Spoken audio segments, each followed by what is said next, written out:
people, I am John. And I am George. And I am Tess. And we are from Games for Families. Ching! And this is your next game. Untold Adventures Await. In this video, we're going to be playing a short, quick story so that you get a sneak preview of what the game is like. So guys, we're going to work out like the setting and the overview of the whole thing. Okay, Sure. Cool. Tess, when is this story set? 5 BC. 5 BC. I like that. That's interesting. It's very old. 5 BC. George, where does this episode take place? Underwater. Underwater. This could be very good. Tess, what do we know about this setting? It has an ancient relic somewhere in it. Ancient relic. Brilliant. What's the tone? I'm not really sure. What's the kind of feel? Atmosphere. Quite peaceful. Serene? Sorry, yeah. Right. So, is it like a reef or is it more like a sunken city? Sunken City, that'd be awesome. Yeah, Sunken City. City. Yeah, Sunken City. Atlantis? Yes. Yeah. Okay. Distracting. So, I'm going to roll these dice and it's going to choose where we actually are and a threat that has captured this object or person, but we don't know what it is yet. Okay.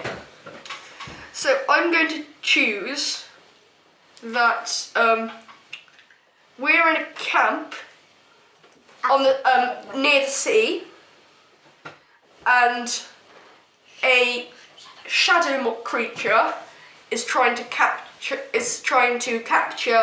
a person or thing, but we don't know what it is yet. In fact, we do know what it is yet. It's a relic. Tess. So we each make a character that's going to go in the story.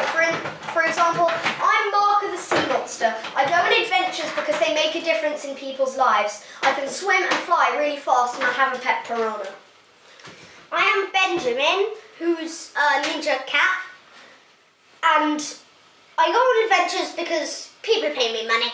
Money, good. Money, good. I've got awesome ninja skills and I have 2 swords. And my character is Jake. He's a wizard apprentice. He's searching for the relic so he can make an awesome potion thing. And he can cast spells, and he's very enthusiastic. Yay. So now we've got our first scene. We're going to use questions. We can do questions we may ask, actions we may take, and see how it plays. So, Can I do an action, please? yes, you may. So I am going to go and see if I can pursue him. I'm going to try and run after him. The shadow person? Yeah. Have you seen him? Yeah, I've seen him, so I'm running after him. You've seen the shadow person and you're running after him. Yeah. What happens? What's happened? It doesn't work. It doesn't work, and something else that's bad happens. What's the other thing that happens that's bad? Does he get away? Yeah, and he manages to get away out from my side. Okay. So he's disappeared. He's vanished. So we're by the sea. We've just an elusive shadow creature that's just run away from us, and we're trying to find this relic. From me, From you. the ninja. From you, the ninja cat. Cats take water, don't they? Yeah, but I am going to take my action, yeah. which is going to be because I can fly. I'm going to fly up really high and see if I can see him. That's a brilliant idea. That's brilliant. I know. Take this action. Put it on my board. Let's see if it works. Let's see if it works. It works, but as soon as I see him, he runs down into a subway. Okay. So we know where he is now. I'm going to take a question. No, this does not have to happen in order, guys, remember? Okay. We can do whatever we want. So I'm going to have a question. I'm going to ask, why are we pursuing the shadow? Why are we pursuing the shadow creature? Why does he want this relic so much? So what we're going to do is roll the old dice. So I've rolled these dice. Okay. So I've got to figure out a reason why the evil shadow creature wants this charm so much. And I think Jump. George has got an idea. I think he wants want it so much? Because it's a really rare weapon, because a lot would try to hide it. Okay, yeah. Really rare weapon, which is also the best weapon In the world. I like that. universe. So this is the dashboard, where it tells you what these symbols mean. Like, for instance, this would mean dark agenda. And it also has these idea cards which you can play to interrupt, which you can tell people an idea. The flashback card, where you have a flashback to fish out more of your character, which may help the game. Don't know how, sometimes it does. And modify, which means you can change one of these dice. And you've also, of course, got the pause play one, which means if you don't understand what's going on, you can flip it to pause, where you basically pause the game. You need to talk about the game until you understand. And you can play. Yeah. Right, so guys, what do we think of Untold Adventures Await? I think it's a really good game because you can let your imagination run, only with a little bit of hints about what to do and ideas, and you can work together to create this amazing story, and then maybe you can write it down and become millionaires. Yay! Absolutely agree with Tess. This is a brilliant game.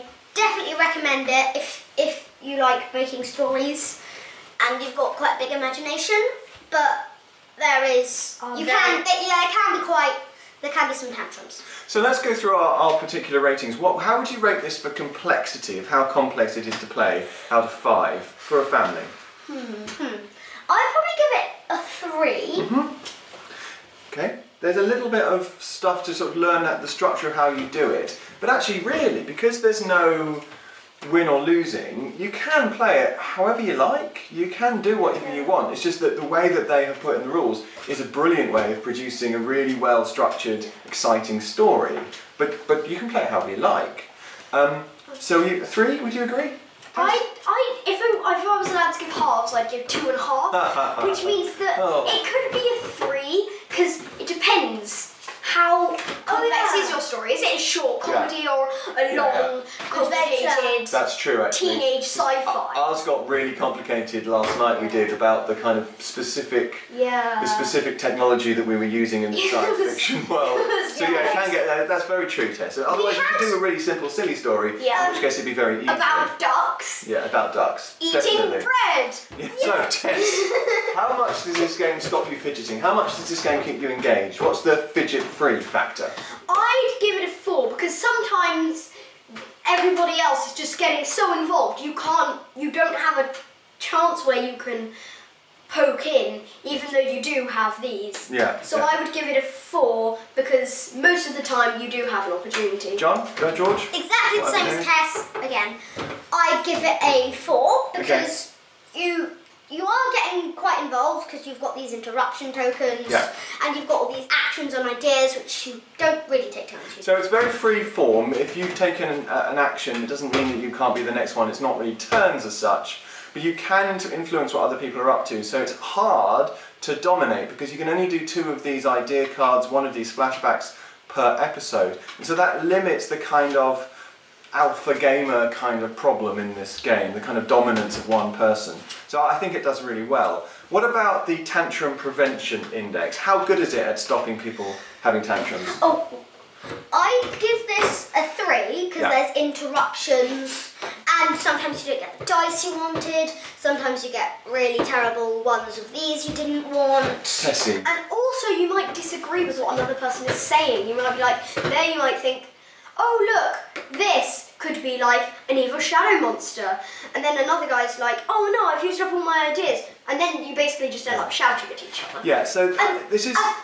Go on. Also, what's really annoying is when you're having to introduce new characters, because then they're thinking stuff that you've already got a different So you've theme essentially to. got up to 4 different imaginations all working at once. That is a recipe for frustrations, and the game does try really hard to prevent the frustrations from boiling over. It's really, this is the thing, the play pause, I think, is really just when someone's getting frustrated, they can kind of do a timeout, and everyone goes, okay, calm down. Actually, that makes it a really good model for cooperation generally. Yeah. And I think actually last night, although it got a little heated, you guys did pretty well. Yeah. It's such a complicated it was story. really We had like, complicated. we needed like,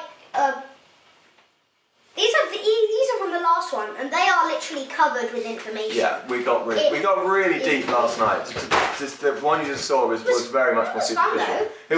It was great. Right, how about amazeballs? What about that feeling of, oh my goodness me, this is so great, we can't believe this has just happened. It all clicks into place and it's just incredible. I'd give it a 4 because there are those moments where you're like, oh wow, I can't believe I just rolled that dice I really wanted, or I can't believe I just got that amazing outcome for an action, or I don't know, it just turns out my character was just good enough. Yes. We had just the right abilities to defeat it. Fits together, and like last night we had that moment when the whole kind of scheme just fitted, and everything just kind of clicked into place. And that was an amazing moment. So, I think that was like around I'd give it a 5. I do agree with what George is saying, but different people have different things that make them go wow, and for me this is one. So now the moment of truth. What is your overall rating for this game? I'd give it a 9. And what? Because it's a very, very good game for all of the reasons that I've already mentioned. But then there is that heated tension that goes on. George, what do you think? 10. 10. This is a brilliant game. Tantrums pretty easily be avoided. It's also really fun, and it's just brilliant game. That's George's first 10. First perfect 10 of his reviewing career. It was first. This is a beautiful moment. No, I've already wrong. So I'm going to rate it as a gamer and as a game. The important thing to approach this thing is that in many respects it's not really a game. There's no win or lose, there's no competition, and the rules are very, very, very loose from what you might be used to if you're a strategy gamer. So it's really hard to rate as a game. You can't really compare it to something like, I don't know, King of Tokyo, because it's a totally different beast. It is, with the right people who like making stories up and who are willing to cooperate together, even if that's not easy, it is a fantastic experience, and I had a brilliant time with it the times that we've played it. So I really recommend it, but just don't expect a tight strategic game, because that is not what you're buying here. I love the story cube so far. The other thing to mention is that you can plug all of the story cube set in. So if we were, for instance, to get a Batman or Doctor Who story cube set for Christmas, who knows, we might be able to plug those in and make some Doctor Who episodes. And there's something awesome you can do as well here, which is, let's say you were on this episode and you still have that there, but whatever. If you wanted to use that again, you could, because that has a yellow outline, that has grey, orange and yellow inside, you can put it like that. Right, okay. So that is our review. We love it. We're having a great time with it. I love it more. We hope you love it as well, if you do get it. If you enjoyed this video, and who wouldn't, please go to our YouTube channel, Games for Families, also our Facebook page, Games for Families. We're also on Twitter. And we have a dog. Check us out. That helps. The dog does appear quite often in some of the videos, and he's a magic dog as well, as you will find out soon enough. Anyway, thanks very much. Merry Christmas if this doesn't get too much before Christmas. Bye! By the way, it's games number 4 families. Thank you, George. We try looking at word 4. Yeah. No.